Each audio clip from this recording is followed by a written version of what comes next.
नमस्कार, आप देख रहे हैं कैपिटल टीवी की स्पेशल स्टोरी और मैं हूं आपके साथ रोहित कुमार। झारखंड की बदलती जनसंख्या डेमोग्राफी ने सबको चौंकाया है। हाल ही में बीजेपी ने एक रिपोर्ट जारी की है जिसमें कई चौंकाने वाले खुलासे किए गए हैं, जिसे जानना आपके लिए भी जरूरी हो जाता है। आज की ये स्पेशल स्टोरी किसी खबर को लेकर नहीं बल्कि एक रिपोर्ट पर आधारित है और इस रिपोर्ट में झारखंड में हिंदुओं के भविष्य की झलक नजर आती है और समय रहते अगर इसमें हस्तक्षेप नहीं किया गया तो परिणाम आपके सामने होंगे। झारखंड की 10 विधानसभा सीटों के कई बूथों पर वोटरों की संख्या में 5 साल में 100% से अधिक वृद्धि हुई है। यह खुलासा झारखंड भाजपा ने एक रिपोर्ट में किया है।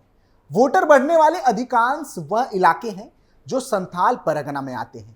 इन इलाकों में भारी बांग्लादेशी मुस्लिम घुसपैठ की बात लगातार सामने आई है। भाजपा ने इस रिपोर्ट के आधार पर झारखंड चुनाव आयोग से जांच की मांग की है। भाजपा ने कहा कि अगर ढंग से जांच हुई तो डेमोग्राफी बदलने की बड़ी साजिश सामने आएगी।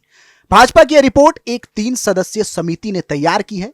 इस समिति के मुखिया प्रदेश उपाध्यक्ष अवधेश कुमार हैं। भाजपा ने 2019 लोकसभा चुनाव की मतदाता सूची और 2024 की मतदाता सूची का अध्ययन किया है। भाजपा ने पाया कि झारखंड की 10 विधानसभा सीटों के कुछ बूथ पर, विशेषकर मुस्लिम आबादी वाले बूथ पर वोटरों की संख्या में अप्रत्याशित वृद्धि 5 वर्षों में हुई। भाजपा की रिपोर्ट में सामने आया है कि मुस्लिम बाहुल्य क्षेत्रों में वोटरों की संख्या में यह अप्रत्याशित बढ़त 20 से 123% तक की है। यह बढ़त इन 10 विधानसभा के कुल 1467 बूथ पर हुई है। भाजपा ने कहा कि इस सामान्यता 5 वर्षों में 15 से 17% की वृद्धि होती है, इसलिए यह वृद्धि असामान्य है। भाजपा ने यह भी बताया कि हिंदू आबादी वाले बूथ पर वोटरों की संख्या में बढ़त मात्र 8 से 10% हुई है। भाजपा ने यह भी बताया कि कई बूथ पर हिंदू मतदाता घट भी गए हैं। भाजपा की रिपोर्ट में कहा गया है कि अगर इन बूथों की जांच हो तो डेमोग्राफी बदलने की एक साजिश सामने आएगी। भाजपा ने आरोप लगाया है कि विदेशी घुसपैठियों द्वारा प्रशासनिक अधिकारियों द्वारा अपना नाम वोटरों की सूची में दर्ज करवाया गया है, जिसके लिए अवैध रूप से कागज बनवाए गए। भाजपा ने मांग की है कि इस मतदाता सूची में फर्जी पाए जाने वाले वोटरों पर जनप्रतिनिधि कानून के तहत कार्रवाई हो। इस पूरे बदलाव को लेकर राकेश प्रसाद ने रांची के मुख्य निर्वाचन पदाधिकारी से मुलाकात भी की और ज्ञापन सौंपा। भाजपा ने यह भी आरोप लगाया कि कई बूथों पर सरकारी कर्मचारियों की मिली भगत से बहुसंख्यक आबादी के नाम काट दिए गए। इस कारण से यह 2024 लोकसभा चुनाव में वोट डाल नहीं पाए। भाजपा ने इस संबंध में झारखंड चुनाव आयोग को अपनी रिपोर्ट सौंपी और जांच की मांग की है। जहां अब झारखंड की 10 विधानसभा सीटों पर अप्रत्याशित रूप से मतदाता बढ़ने की बात सामने आई है, वहीं इससे पहले राजमहल के विधायक अनंत ओझा ने भी इस संबंध में शिकायत की थी। उन्होंने बताया था कि उनकी विधानसभा के 167 नंबर बूथ पर 2019 में 672 वोट थे। 2024 में यह बढ़कर 1461 हो गए, यानी इसमें लगभग 117% की वृद्धि हुई। इसी के साथ सरकारी मदरसा बूथ पर 754 वोट बढ़कर 1189 हो गए। ऐसे कम से कम 73 बूथ इस विधानसभा के भीतर हैं, जहां की वोटर वृद्धि असामान्य है। विधायक अनंत ओझा ने बताया था कि यह सभी बूथ मुस्लिम आबादी के बीच स्थित है। इसी इलाके में हिंदू आबादी वाले 17 बूथ पर इसी दौरान आबादी कम हो गई है। उन्होंने इस संबंध में राज्य चुनाव आयोग से भी शिकायत की थी। राज्य चुनाव आयोग ने इस मामले में एक टीम बनाकर एक्शन लेने की बात कही थी। बाबूलाल मरांडी ने लिखा पत्र। भाजपा झारखंड प्रदेश अध्यक्ष बाबूलाल मरांडी ने भी इस मामले पर मुख्यमंत्री हेमंत सोरेन को पत्र लिखा है। उन्होंने अपने इस पत्र में लिखा है कि बांग्लादेशी घुसपैठियों के कारण यहां की आदिवासी जनसंख्या पर प्रतिकूल प्रभाव पड़ रहा है। उन्होंने कहा कि घुसपैठिए यहां तेजी से बढ़ रहे हैं, जिससे आदिवासी जनसंख्या पर प्रतिकूल प्रभाव पड़ रहा है। बाबूलाल मरांडी ने आरोप लगाया कि घुसपैठिए यहां महिलाओं से विवाह कर जमीनें कब्जा कर रहे हैं। इतना ही नहीं, बीजेपी नेता निशिकांत दुबे ने भी जेएम कांग्रेस सरकार पर सवाल उठाए। उन्होंने एक्स पर लिखा, उन्होंने आशंका जताई है कि आने वाले समय में यहां आदिवासी अल्पसंख्यक हो जाएंगे। उन्होंने इसके समर्थन में कुछ आंकड़े भी दिए। मरांडी ने दिए आंकड़ों में बताया है कि 1951 में संताल परगना में 41% आदिवासी आबादी थी, जो कि 2011 में 28% ही बची। उन्होंने अपने पत्र में बताया है कि इस बीच मुस्लिमों की आबादी 9.4% से 22% पहुंच चुकी है। झारखंड के गोड्डा से सांसद निशिकांत दुबे ने भी इस मामले को उठाया है। गंभीर है घुसपैठ की समस्या। मार्च 2024 की एक रिपोर्ट में बताया गया था कि यहां बांग्लादेशी मुस्लिम घुसपैठिए पश्चिम बंगाल के रास्ते आते हैं, इसके बाद वह बस जाते हैं। इनमें से कुछ आदिवासियों की लड़कियों को निशाना बनाते हैं। जब लड़कियां उनके दिखावे में फंस जाती हैं तो उनसे शादी कर ली जाती है। शादी के बाद लड़की की कागजों में पहचान आदिवासी के तौर पर ही रहने दी जाती है। इसके बाद उस लड़की के नाम पर जमीन ली जाती है या फिर उसकी ही जमीन कब्जा ली जाती है। रिपोर्ट में बताया गया था कि यह सब करने के लिए बांग्लादेश से आने वाले घुसपैठियों को फंडिंग मिलती है। लड़की की पहचान आदिवासी रखने के पीछे सरकारी फायदे लेने के मकसद होते हैं। इसके अलावा कई जगह उन लड़कियों को चुनाव भी लड़वाया जाता है जिन्होंने मुस्लिमों से शादी की है।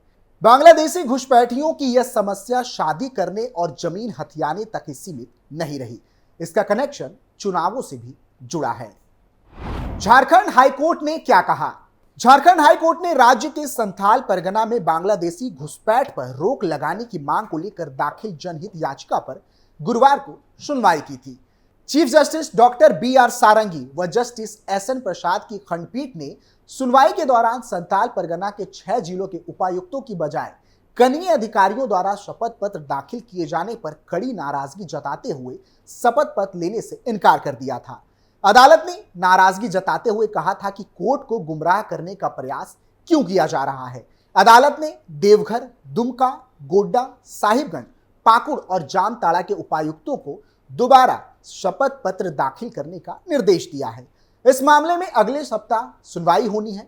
अदालत ने पिछली सुनवाई में संथाल परगना के 6 जिलों के उपायुक्तों को शपथ पत्र दाखिल करने का निर्देश दिया था। अदालत ने सभी उपायुक्तों को यह निर्देश दिया था कि आपसी सामंजस्य से बांग्लादेश की तरफ से आने वाले घुसपैठियों को चिन्हित कर उन्हें वापस भेजने की एक कार्य योजना तैयार कर काम किया जाए। संबंधित जिलों के SP घुसपैठ का डाटा उपलब्ध कराने में उपायुक्तों का सहयोग करेंगे। मुख्य सचिव इन सभी की निगरानी करेंगे। सुनवाई के दौरान अदालत ने पाया कि मामले में जो शपथ पत्र दाखिल किए गए वह DC के बजाय कनीय अधिकारियों की ओर से दाखिल की गई थी। गोड्डा से DCLR, दुमका से एडिशनल कलेक्टर, देवघर से जिला शिक्षा पदाधिकारी, पाकुड़ से SDO, जामताड़ा से DCLR की ओर से शपथ पत्र दाखिल किया गया था। जनहित याचिका में घुसपैठ के मामले को जनसंख्या की तथा आदिवासियों के अस्तित्व के लिहाज से खतरनाक बताया गया है। पिछली सुनवाई में अदालत ने कड़ी टिप्पणी करते हुए राज्य सरकार से कहा था कि बांग्लादेशी घुसपैठिए आपकी जमीन पर रह रहे हैं, वे तमाम सुविधा उठा रहे हैं, इनको चिन्हित करना होगा और वापस बांग्लादेश भेजना होगा। इससे इन जिलों में जनसंख्या में कुप्रभाव पड़ रहा है। इन जिलों में बड़ी संख्या में मदरसा स्थापित किया जा रहा है और घुसपैठिए स्थानीय आदिवासियों के साथ वैवाहिक संबंध बनाकर जमीन पर कब्जा कर रहे हैं, जो एक गंभीर चिंता का विषय है। फिलहाल के लिए इतना ही। आप देखते रहिए कैपिटल टीवी उत्तर प्रदेश। नमस्कार।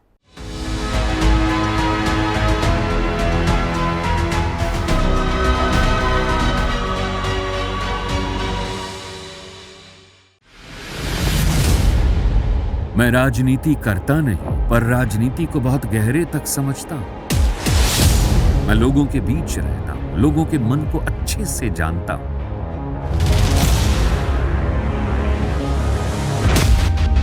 पब्लिक और पॉलिटिक्स की हर नब्ज को खूब पहचानता हूं। संघर्ष की सियासत से सत्ता के सिंहासन तक मैं हर खबर से खरा सच निकालता हूं।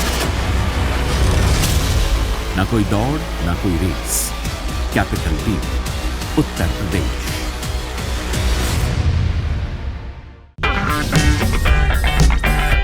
अगर आपको हमारा वीडियो पसंद आया हो तो इसे लाइक करें, हमारे चैनल को सब्सक्राइब करें और हाँ, बेल आइकन दबाना ना भूलें ताकि आप तक हमारे वीडियो की नोटिफिकेशन पहुंचती रहे।